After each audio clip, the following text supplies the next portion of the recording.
terrified of my father. My dad is paranoid and he becomes very confrontational when people do not agree with him. Pat is always saying that he's afraid that I might shoot him or something. It's very ridiculous. I would never hurt him. Patrick and I are on the defense all the time. My father-in-law has said to my husband and I that if someone were to wrong him or cross him, he would not hesitate to attack them with a baseball bat. One time my dad was speaking ill of a friend of mine that was staying at our house. I asked him not to do that, and he responded by taking a sword off the wall. So I run into my room, slam the door shut, lock the door. The second I get my door locked, the sword comes through the door, missing me by about an inch. Patrick's exaggerating for real on this one. It was nothing but a cheap Chinese dress parade sword. There's no way that sword could go through that door.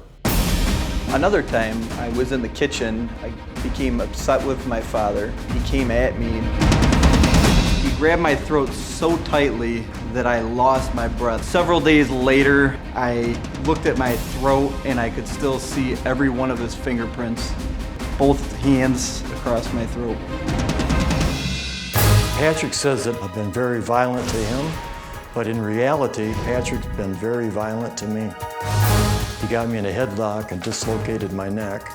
My dad is completely delusional. He makes up some of the most irrational stories you could imagine. My father talks in riddles and is convinced that he worked with the CIA. Until John gets help, I feel that there's no way to have a relationship with him.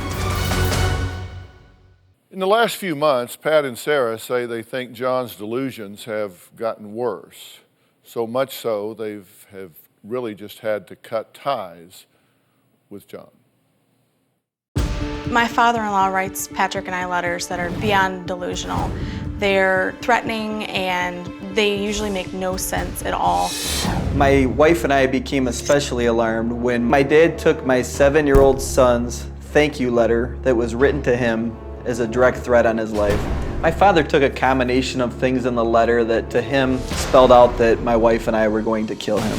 My son's writing was on my address part of the letter. For the zip code, it's got 48, which is the year that I was born, and it said K2 for K2 people.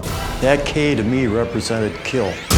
It's completely irrational. He was out there on the dark side, off this planet somewhere. In response, my dad wrote a letter saying, To Pat and Sarah, I just received your threat to me in the was US. obvious to me that you meant me and your mother were going to be killed You during and your my wife birth. Sarah crossed the line from sanity to insane. Both of you are crazy. I give you Pat and your wife Sarah no more than 14 days to meet with me and your mother in a safe, secure location and place. If I do not hear from you, Pat, and your wife Sarah, I must protect everyone from you and your wife. The result will be fast. By the first paragraph, I was just shaking. It was horrifying. Patrick is now sleeping on the couch I've been on guard every day since. so he could hear if somebody was trying to get into the house. These delusions scare the living daylights out of both my wife and I. I have been forced to cut him out of our lives because we do not know what he's capable of doing. We are terrified of him. Okay, I'm glad to meet you all.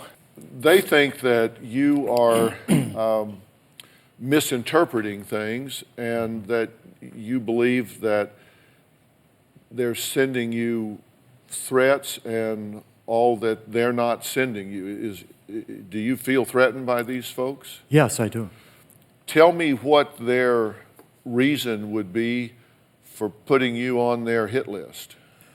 Why would they need to take you out? I'm a threat to our relationship.